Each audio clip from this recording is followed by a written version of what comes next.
Here we go. We're going to do our planar openers. So planar meaning planes of motion. So we've got the sagittal plane. That's the one that you can see from the side. The movement of walking is looking like it moves in the sagittal plane.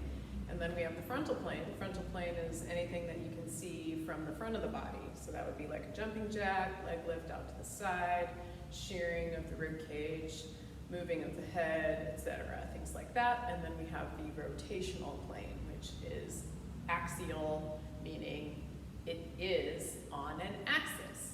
Okay, so it's in the center of the body. You cannot rotate without having a little bit of the frontal plane open to you, and you cannot rotate if you are too much in the sagittal plane because you're already flexing. So flexing would be like the paper that covers rock in rock, paper, scissors, so we don't want to have that flexion in there when we're trying to rotate. So here we go. We're going to go into flexion opening first. That's going to be the sagittal plane opener. And I'm going to back myself up a little bit.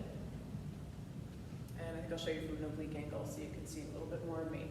So in the first one, I'm going to start with rotating my femurs internally. Now when I rotate my femurs internally, that's going to go ahead and put me into a little bit of anterior tilt.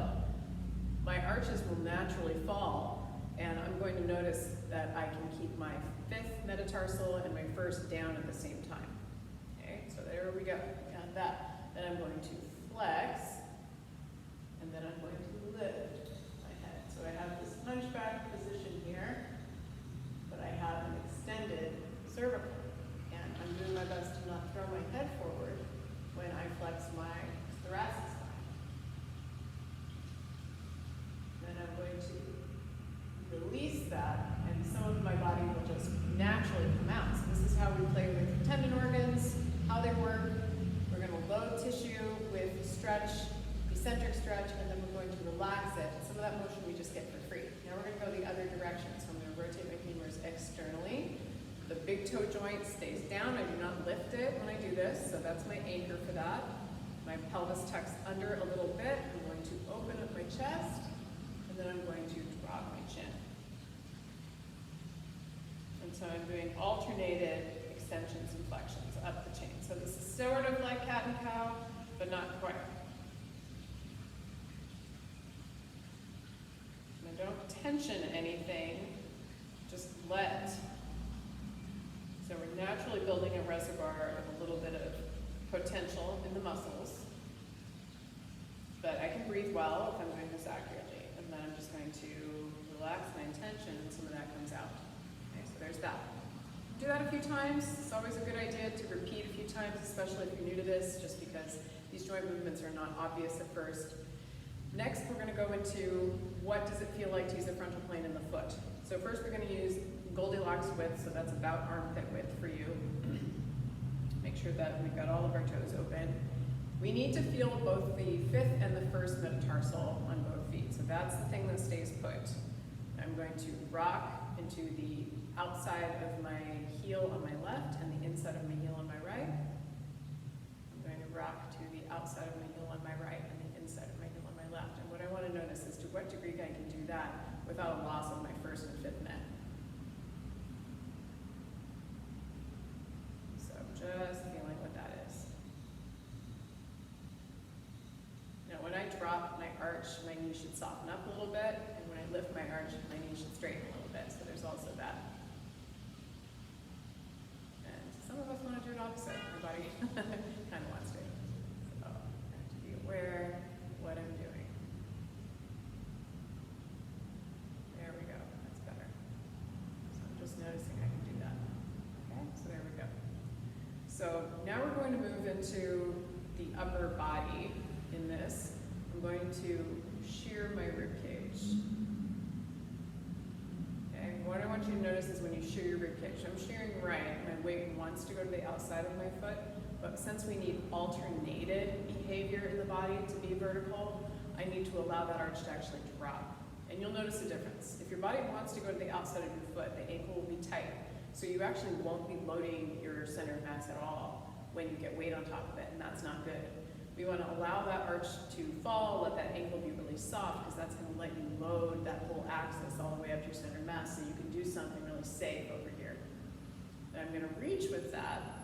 I'm going gonna let my knee come in a little bit, but only as far as I can keep my fifth metatarsal down. So I have my fifth down, my first down, and my heel. Okay. My head is upright. Please do not rotate or twist your head. I need to teach my brain I can do this, be stable, so my semicircular canals have to be constant. Okay, and then I can bring that back in. Let's stretch out the other side. So I'm here, and then I'm going to drift my hips over there too, and I need to let that ankle adapt. If I go out here, it's not as stable, not as clear. What I can do, let it drop, gives me a chance to go over here, and reach, and then bring that knee a little bit in, but keep the fifth metatarsal down when you do that. Yep. That's right. Feeling good. Now, I forgot to do the what happens if we just relax and then go. Okay. Relax. Then go. Okay. So there's a difference between the movement we have for free because we've loaded tissues to a point where they will just spring back and so learning to do that in walking example is really nice, really good. Okay, so that's our frontal plane opener. Now we're going to do you have poo on your shoe? So I'm going to hold on. I'm going to look at my right foot, but I'm going to try to stay on an axis. So you notice I'm not dropping my head to do that. I am still upright. So I'm going to rotate my rib cage toward the bottom of my foot, and then I'm going to rotate my hips away from it. Okay? So my pelvis is rotating toward my right when my right foot is up, and my rib cage is rotated toward my left. Okay? If you feel any hot spots, it means you're not vertical. So check your head position, check where your weight is in your down foot. You need to be as stacked as possible. Then we're going to try to upward and downwardly rotate the shoulder blade. And so my whole shoulder blade is rising up. It's not just my arm. And my shoulder blade comes down. So my whole shoulder blade comes up, and it comes down.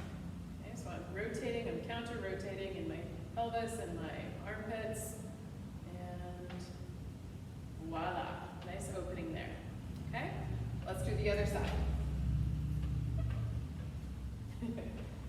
Get my stable object. I'm going to go over here.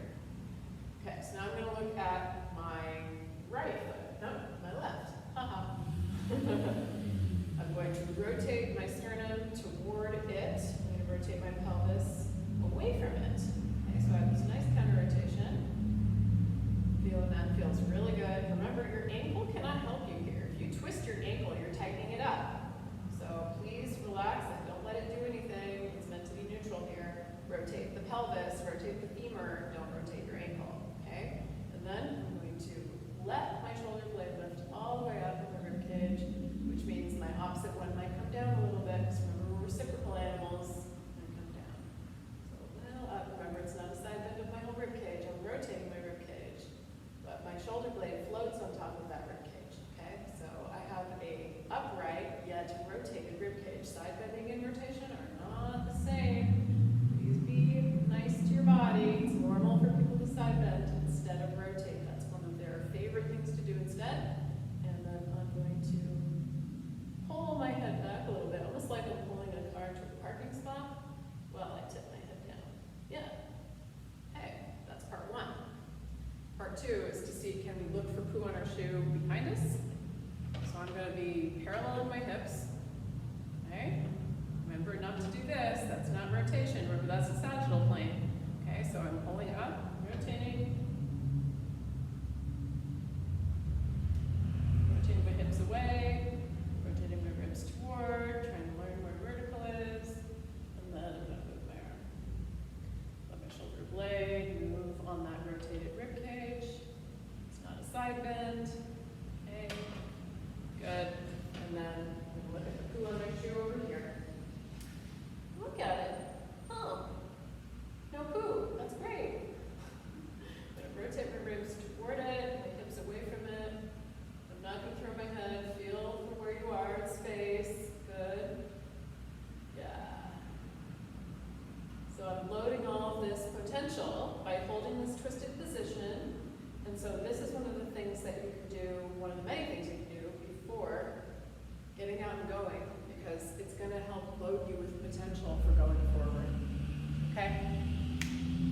Good job today. Oh, one more thing. Remember the strike. I need to strike on the outside edge of my foot, kind of in the center of it, okay? Now, if I'm not inertiating forward enough with my whole body, that's the trekking idea. But if my whole body is inertiating forward, I won't strike on the back of my heel. That would be silly. So I'm going to strike more on the outside of it because my mass is already there. My mass isn't here. It's here. And so I strike with that spot. Well, what happens when I strike with that spot? A whole bunch of stimulation. So I strike with that spot. It helps me extend my pinky down. And then I just melt the foot. And so in order to use everything, I have to allow that spot to strike because it's going to help me have the melting inward pronation foot. If I have a turned out foot, I can't pronate it because it's already there. So you have to have muscles get long before they get short, and you have to strike with the correct spot to your Goldilocks width that helps you use this system of rotation, okay? So I'm sure we'll talk about this more. Thank you very much for your interest in this subject. It's one of my favorites. So I will talk to you ASAP.